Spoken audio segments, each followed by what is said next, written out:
Hey guys, it's Ryoga. Um, so I wasn't really planning on doing a video today. Um, it just wasn't the cards, but I heard some disturbing news this morning and really felt compelled to say something on the matter. So if you indulge me for a moment, as we all know, Robin Williams died the other day, and while the world mourns, no one mourns more than his daughter, Zelda Williams. And it is hard for us to understand how somebody who had money, fame, respect, success, and so forth would choose to take his life, if indeed that was his intent. And the silver lining to this is, once again, we get to open the dialogue on what depression is. And it is so much more than people being moody and, kind of feeling woeful. And I think a lot of people, especially Westerners, have this assumption that, oh, you're depressed, well, go have some ice cream and go to an amusement park and you'll be better. And it's so much more than that. And to tell you personally, for someone who has suffered from depression for as far back as I can remember, maybe since the age of 9, well into adulthood, and even today, I get it. And if I had to describe it, it is not like any disease that we know of. Our body... our bodies can fight off infection diseases, or diseases can take us over and, eat us from within. But depression is like your soul turning against you. And there is no pill, regardless of what the pharmaceutical industries want to push on you. There is no pill, to right this condition. And it takes years of struggle and willpower, to just have a balance. I'm not saying getting over it, because nobody really gets over it. I mean, and if you really understand clinical depression for what it really is, you don't get over that shit. As the same as alcoholics never just discontinue being alcoholics. It is forever. It just takes, the struggle is just being better than it on that given day. But what I really want to talk about is Robin Williams' daughter, Zelda Williams, and the news that she is, getting off of, quitting Twitter, Facebook, Instagram, and every other form of social media, because people, for whatever reason, believe that it was a great thing to do to just go out of their way and send disgusting, hateful messages to Zelda. Now, when Cron 4 broke the story, I was seeing it, on their feed, and within 5 minutes, I went over to her Twitter page and, offered my condolences. And her entire Twitter feed, as far back as I could scroll down, is just her love for her father. And while I've heard these things over the years, I never really got a grasp of it until seeing just how much she displayed to the world that she loved her daddy. And I just can't understand why someone would try to twist the knife on her when she is experiencing, one of the most hurtful moments that she will probably ever go through in her entire life. And with that said, if it was just a few people, I'm like, okay, trolls being trolls, haters gonna hate, douchebags being douchebags. But my fear is it is not that. It is not a minority, but a vocal majority, that people believe that the anonymity of the internet has given them a free pass to do and say whatever to other people with no consequence.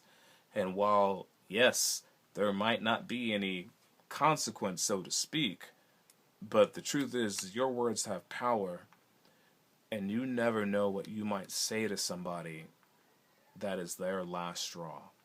That is the last thing that they want to hear and pushes them over the edge, into deeper waters and dark territory and has permanent effects. And, I think about this sense that people believe they can say anything. And, like, what I really want to, the whole theme of what I wanted to say today is, can we do better? Can we do better? Really? Why is it that I can't go on Xbox Live without being called nigger and faggot? How come I can't post a video on YouTube without somebody calling me out, you black son of a this, or if you're a female, you whore, show me your tits, you slut. People, people believe they can say anything to people. And I totally believe in free speech, but if I could be personal with you for a moment,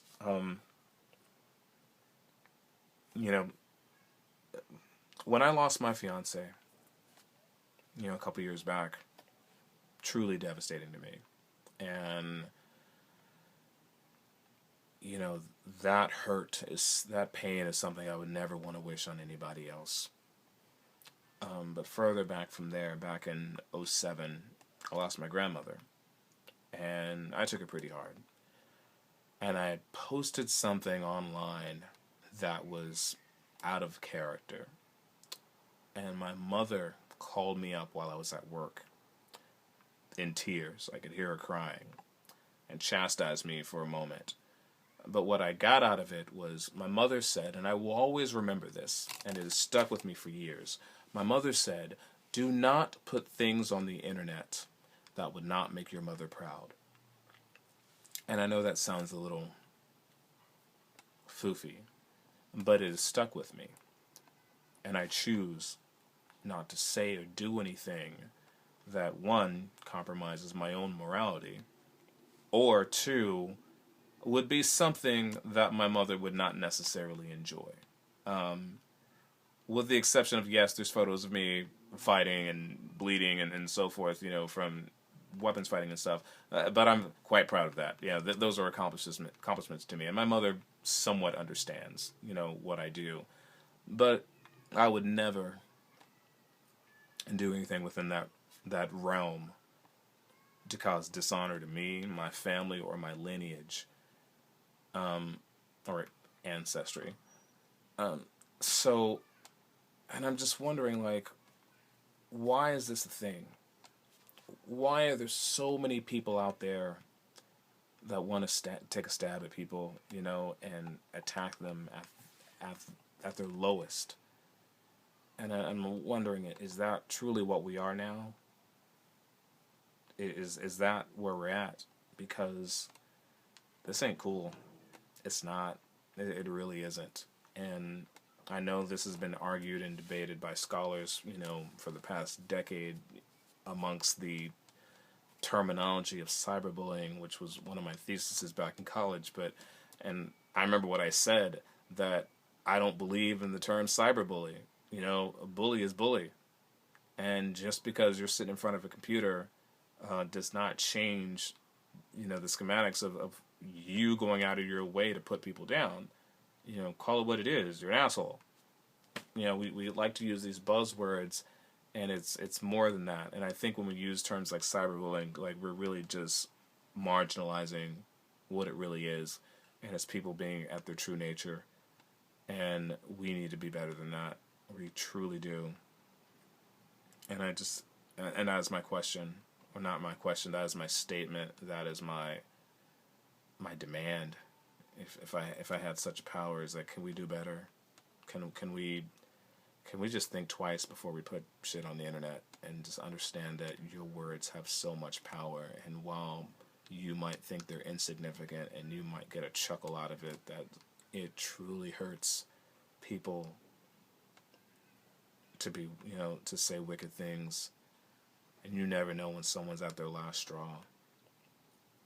And if not for yourself, just understand that, you know, that level of bullying, if you want to call it that, like, people die over that shit.